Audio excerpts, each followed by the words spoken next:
കേരളത്തിൽ ഈ തെരഞ്ഞെടുപ്പിൽ ജനങ്ങളെല്ലാം വി ഡി സതീശൻ കേരളത്തിന്റെ മുഖ്യമന്ത്രി ആകണം എന്നുള്ള ചിന്ത കൊണ്ടാണ് കേരളത്തിൽ കോൺഗ്രസിന് 62 MLA-മാരുണ്ടായത്. വി ഡി സതീശൻ 5 വർഷം കോൺഗ്രസ് നശിച്ചുകൊണ്ട് പോകുമ്പോൾ അദ്ദേഹം പ്രതിപക്ഷ നേതാവായപ്പോഴായിരുന്നു കൈപിടിച്ചുകൊണ്ട് കോൺഗ്രസിനെ ഉണർത്തിലേക്ക് കൊണ്ടുവന്നത്. ഈ നാട് നയിച്ചവൻ കേരളത്തിന്റെ മുഖ്യമന്ത്രി ആകണമെന്നാണ് കേരളത്തെ ജനത 62 MLA-മാരെ തെരഞ്ഞെടുത്തത് അവരുടെ സ്വന്തം ഇഷ്ടത്തിന് തീരുമാനമെടുക്കാനല്ല. അവരെ അടക്കം ചില സമയത്ത് അവരെ അടക്കം കരിങ്കൊടി കാണിക്കേണ്ട പ്രവർത്തകന്മാർ വരും. നിങ്ങൾ വിചാരിക്കുന്നല്ലേ നിങ്ങൾ വിജയിച്ചു കഴിഞ്ഞാൽ നിങ്ങൾക്ക് ഒറ്റക്ക് തീരുമാനം എടുക്കാമെന്ന്? ആ തീരുമാനം നിങ്ങൾ മനസ്സിൽ വെച്ച് വി ഡി സതീശൻ കേരളത്തിന്റെ മുഖ്യമന്ത്രി ആകണമെന്ന് ഇടതുപക്ഷം ജനങ്ങളടക്കം പറയുന്നു. കേരളത്തിന്റെ പ്രതിപക്ഷ നേതാവ് ഉള്ളത് കൊണ്ടാണ് കോൺഗ്രസ് അധികാരത്തിൽ വന്നതെന്ന്. അപ്പൊ അങ്ങനെയാണെങ്കിൽ രാജസ്ഥാനിൽ എന്താ സംഭവിച്ചത്? മധ്യപ്രദേശിൽ എന്താ സംഭവിച്ചത്? അതേപോലെ കേരളത്തിലും സംഭവിക്കാൻ വേണ്ടി സമ്മതിക്കില്ല.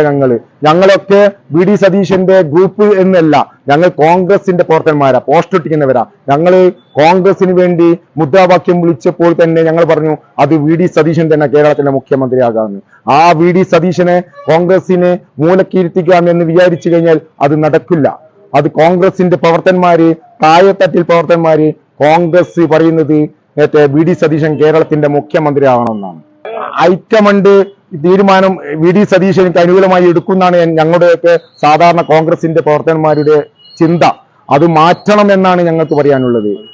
അതുകൊണ്ടാണ് ഞങ്ങൾ ഇന്ന് വടകര ഒരു 2 മിനിറ്റേ ഞങ്ങൾ പറഞ്ഞിട്ടുള്ളൂ വി ഡി സതീശനിക്ക് അഭിവാദ്യം പറഞ്ഞുകൊണ്ടൊരു പ്രകടനം പോകണമെന്ന്. എന്നാൽ ഈ മഴ സമയത്തടക്കം 500 ആൾക്കാരായിട്ട് വി ഡി സതീശനിക്ക് അഭിവാദ്യം പറഞ്ഞ് ജനങ്ങൾ എത്തിയത്. വീണ്ടും വിളിച്ചുകൊണ്ടിരിക്കുക നിങ്ങൾ എന്താ നേരത്തെ തുടങ്ങിയെന്ന്. ഹൈക്കമാൻഡ് നിലപാട് എതിരാണെങ്കിൽ ഞങ്ങൾ വീണ്ടും കോൺഗ്രസിന്റെ നേരെ ചിലപ്പോൾ സമരത്തിലേക്ക് ഇറങ്ങേണ്ടി വരും. പ്രതിഷേധവുമായി പിന്നെയും വരേണ്ടി വരും. ഒരു കെ സി വേണുഗോപാലിന്റെ പേരാണ് പറയുന്നത്. കെ സി വേണുഗോപാൽ ഏത് മണ്ഡലത്തിലാണ് മത്സരിക്കുക? അവിടെ ആരാ പണിയെടുക്കുക? കോൺഗ്രസ്സുകാരല്ലേ, UDF ആരല്ലേ? അവിടെ എങ്ങനെയാണ് പണിയെടുക്കുക? കെ സി വേണുഗോപാലിന് രാജിവെക്കുന്നിടത്ത് BJP 2ാം സ്ഥാനമാണ്. അവിടെ BJP വിജയിക്കില്ലേ? BJPന്റെ അക്കൗണ്ട് പൂട്ടിക്കണമെന്ന് നമ്മൾ പറയുമ്പോൾ പിന്നെ BJPന്റെ അക്കൗണ്ട് തുറപ്പിക്കല. അപ്പൊ നമ്മൾ പറയുന്നത് എന്താ? ഇപ്പോഴുള്ള MLA ആരാ? അവരിൽ തെരഞ്ഞെടുക്കുക വി ഡി സതീശനെ കേരളത്തിന്റെ മുഖ്യമന്ത്രിയിലേക്ക് തിരിച്ചു കൊണ്ടുവരണം.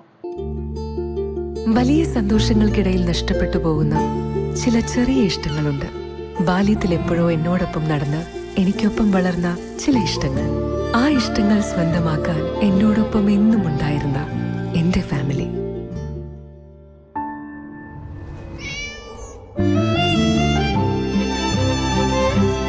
എന്റെ ഇഷ്ടങ്ങൾ എന്റെ ഫാമിലിക്ക് അറിയാം. Family wedding centre.